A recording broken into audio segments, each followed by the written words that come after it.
Hello, my friends, and welcome back to another episode of Snuggles and Storytime. My name's Amanda, and I'm glad that you could be here today. Today, I've got a story about a monster family. Yeah, and the monster family has a baby. And guess what? The brother and sister monsters don't like the baby. Did you have a baby in your family? Do you have a brother or a sister? Do you sometimes not like them very much? Sometimes that happens. I have two sisters, and sometimes I like them a lot. But when I was little, sometimes I did not. We're going to read our story in just a minute, but first, let's say hello. So put your hands up so you can join me. Here we go.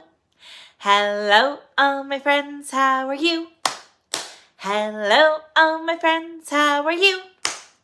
With the jiggle, jiggle, jiggle, and a wiggle, wiggle, wiggle. Hello, all my friends, how are you?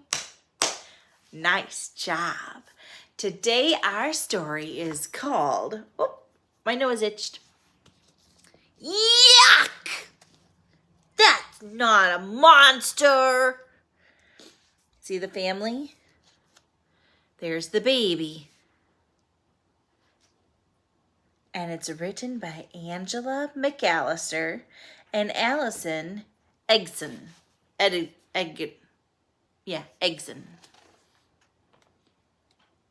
Here we go. Are you ready?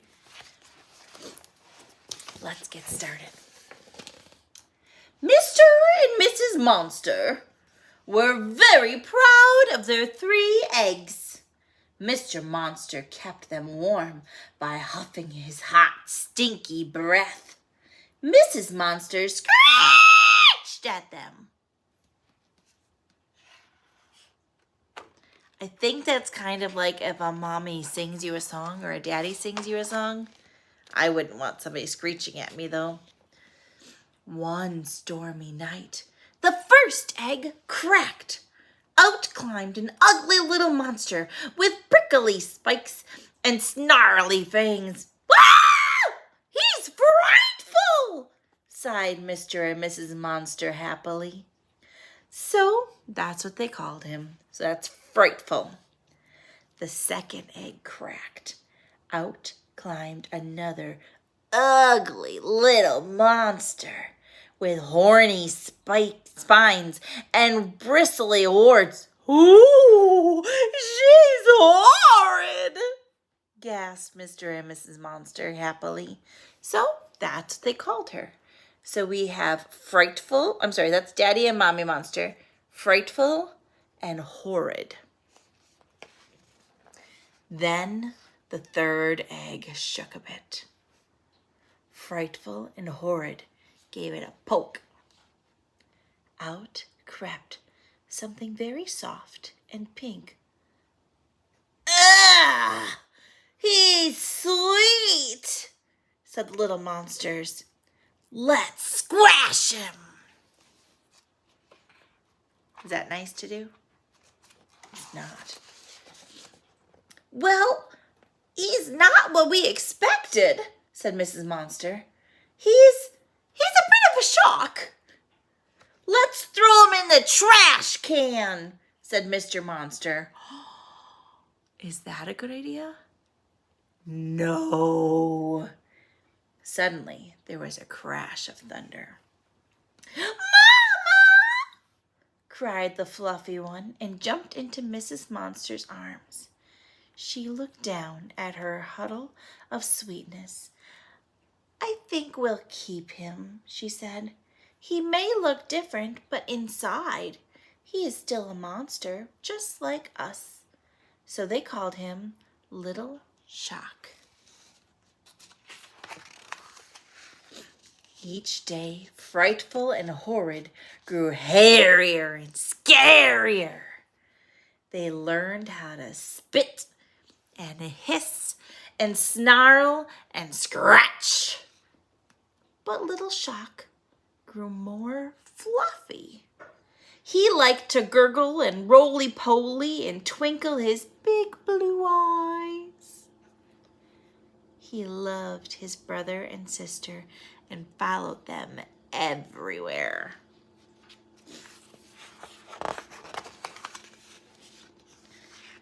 If you want to play with us, you need to be wild and rambunctious, said Frightful and Horrid.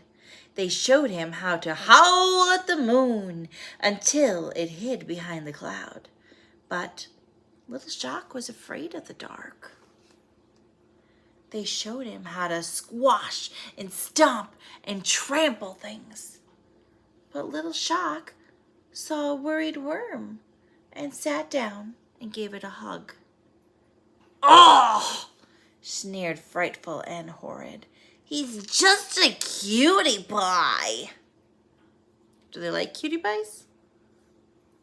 I think he's pretty nice. What do you think?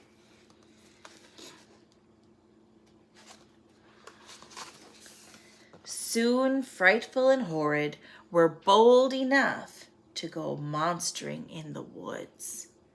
"You must take your brother with you," insisted Mrs. Monster.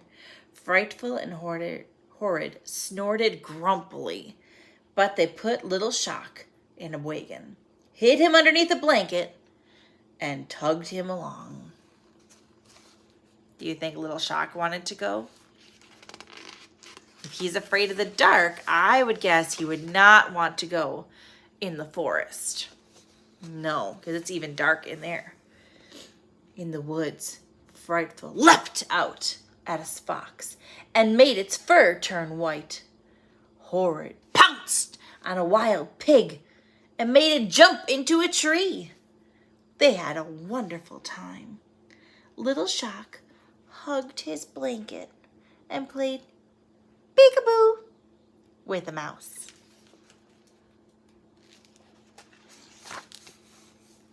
"What shall we do now?" said Frightful. "Let's find something big to scare," said Horrid. Something big rustled in the bushes ahead, so they crept up on it. Frightful and Horrid saw a hairy hump. They winked at each other. I can't wink. Winking is when you close just one eye. And they took a deep breath and roar!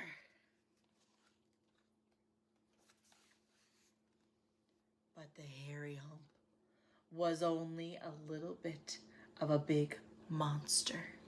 He snarled and flashed his fiery eyes. "Who dare roar at me?" he shouted. Frightful and Horrid were way too terrified to run away. Their spines shriveled and their claws curled up. Uh-oh. Are they going to be in trouble? Do you think that monster's going to be mean to them? Let's see. Suddenly, the big monster spotted Little Shock. "Ooh, cotton candy," he said. Little Shock stared up at the monster's face. His big blue eyes grew wider and wider and wider. And then, mwah! He gave the monster a kiss right on his cheek. I don't think the monster was expecting that. Would you expect that? I don't know. Let's see. Yuck! The big monster wailed and dropped Little Shock in horror. He was so afraid that his fur started to frizz and his bristles fell out. "Help!" he cried, running away. "It's adorable!" He ran away and he started crying for his mommy. Frightful and Horrid couldn't believe their eyes. "You kissed him?" "You kissed him!" they laughed. Horrid swung her little brother high in the air and sat him on Frightful's shoulders. "Maybe being cute is useful after all," she said, giving him a pinch. Little Shock just purred happily. Come on, said Frightful proudly. Let's go home and all kiss Mom and Dad. They like their brother now. Look at that. And that's the end. Did you like that story? I hope you did. I hope you remember that even if you don't like your brother and sister sometimes, they're still important. I hope you have a great day, and I can't wait to see you next time. Bye-bye.